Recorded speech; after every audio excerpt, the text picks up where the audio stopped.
And we are back playing the Year Walk. 'Cause we just recently came across the creepy doll, and that was creepy. The creepy music box doll. So I need to get a key. That's what I need to find. Let's go. The Brook Horse. That's what it is. I'm not gonna even try to pronounce it. Brook Horse. Sweden is a country that has lots of lakes, rivers, streams, and brooks. Swedish folklore has filled the strange creatures residing in the dark waters. Brook horse is a pale horse who lived in the creeks or lakes, luring children to ride on its back, and the brook horse spine grew for each rider that it lured on top of its back. When the brook horse was satisfied, it leaped into the water, and with upon the children drowned. Brook horse had lots of common with the Nix, a handsome young fiddler who lured young girls down the water. According to some, they were one and the same. It is likely the brook horse was made to keep children from playing too close to the water. One more unusual description to the story, told in the north of Dalam. Sorry if like any people from Sweden watching this. I don't know how to pronounce any of this shit. A young man is on his way home work from his work at a charcoal kiln. He decides to wash up in the nearby creek. The man finds a strange stone formed like a small child in the water. He picks it up. The man notices it is not alone. He's being watched by a horse, walking on its two legs. The horse stretches out a human hand to the man, who gets frightened and runs home to a shack he shares with his fellow workers. He tells the tale to his comrades, who laugh at him, call him a drunken fool. He shows them the stone that looks like quite an ordinary. Did I miss something? No. Okay. The man curses and goes to bed. Workers wake up the following morning. They find the man dead in his bed, his lungs filled with water, and the stone nowhere to be seen. The brook horse was almost always closely associated with death. Not always in a negative way. For instance, it is sad for folktale loudness. The brook horse is one of the ones that finally leads the little Niles, the sole home, and thus ends his long series of misfortunes. Okay, that is creepy. That kind of sounds like a kelpie. And for those who don't are not into mythology, that is like basically what that horse is. Just it was half horse and some type of mix of seaweed. Well, this is the fetus thing.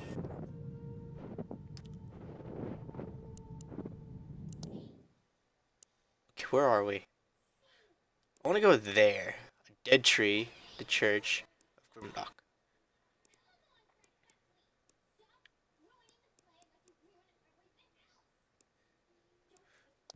Oh, the box is over here. Oh, the music. There's my cottage. My cottage. Okay. I'm gonna try to head towards the dead tree because I'm assuming there's gonna be something there. So we need to go back to the creepy shed with the goddamn doll in it. Where's okay? There's that. Yeah. What is this? Okay.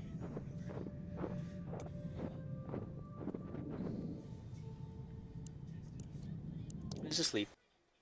Oh, this leads to the creepy shed. Go back. There's the kelpie thing.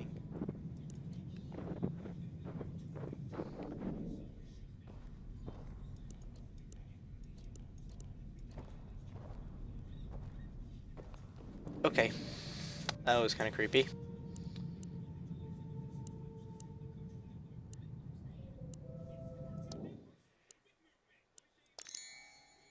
She holds the key. Follow her song.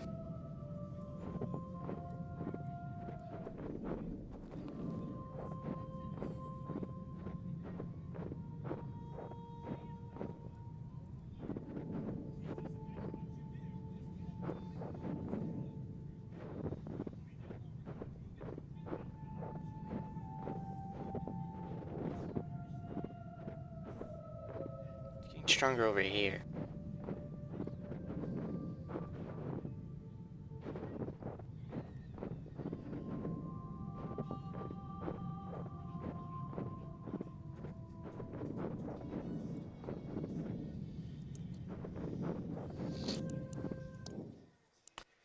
Where are we? I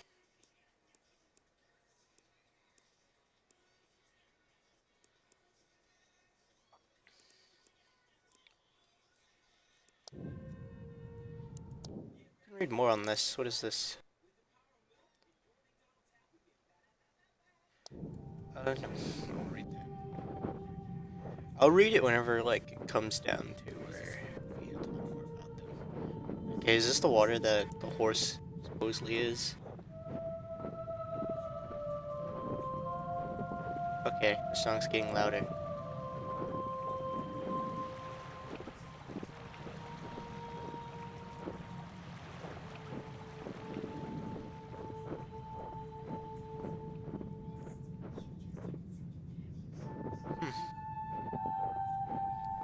Sounds like it's getting louder. Oh, Jesus. Okay, that freaked me out for a little bit. Hey, lady. You got the key.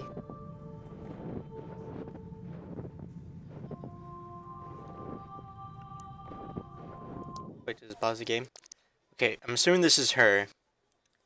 Okay, well, I'll tell the... How much is there? Alright, I'll read it. Huldra, if I'm getting that right, is known to have played part of Norse mythology, but she is likely an event of an older origin. From a man who lived in the forest rather than the fields. That sounds like this character. The Huldra was a guardian of the forest. She tends to the trees, the plants, the animals. A single large tree in a grove surrounded by smaller trees was often considered to be Huldra's home, or even Huldra herself. Most stories are she's presented herself as a beautiful young woman. This was, however, not her real appearance. Very few saw Huldra's true face, and even fewer lived to speak of it.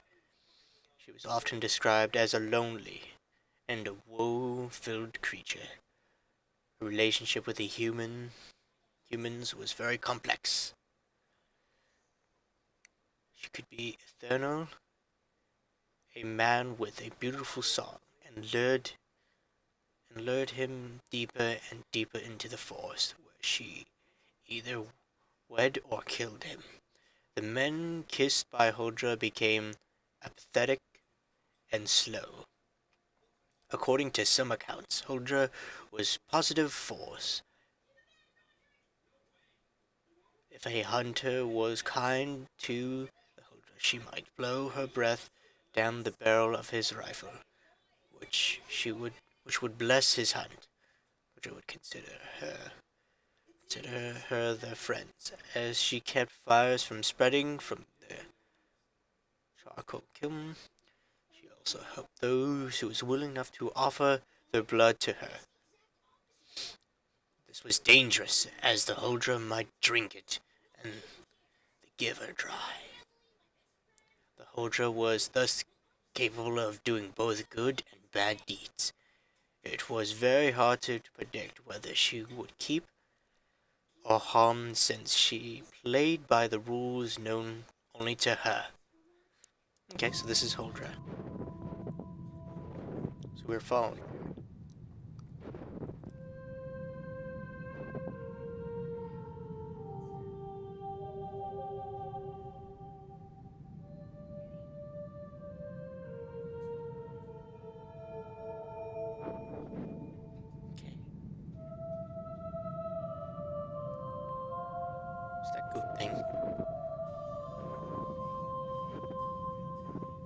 I go back there?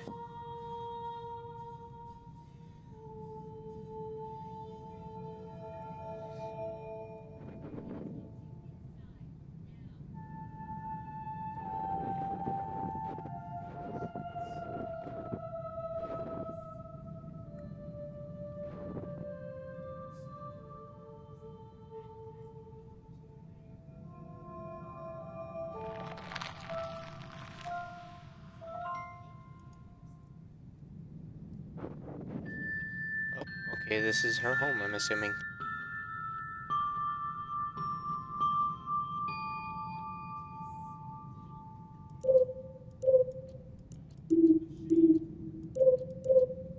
How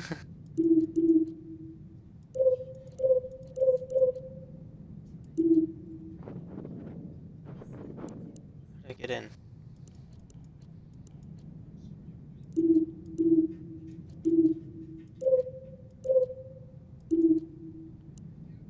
What do I have to do?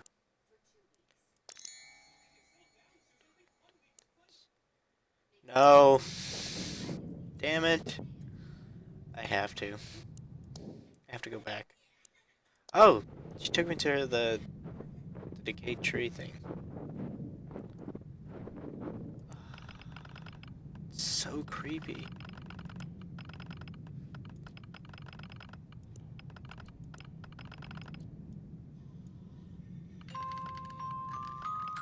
One. Two. Three.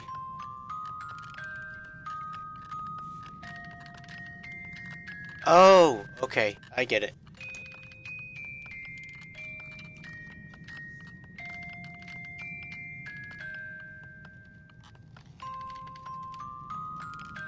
Alright, so y'all showing me.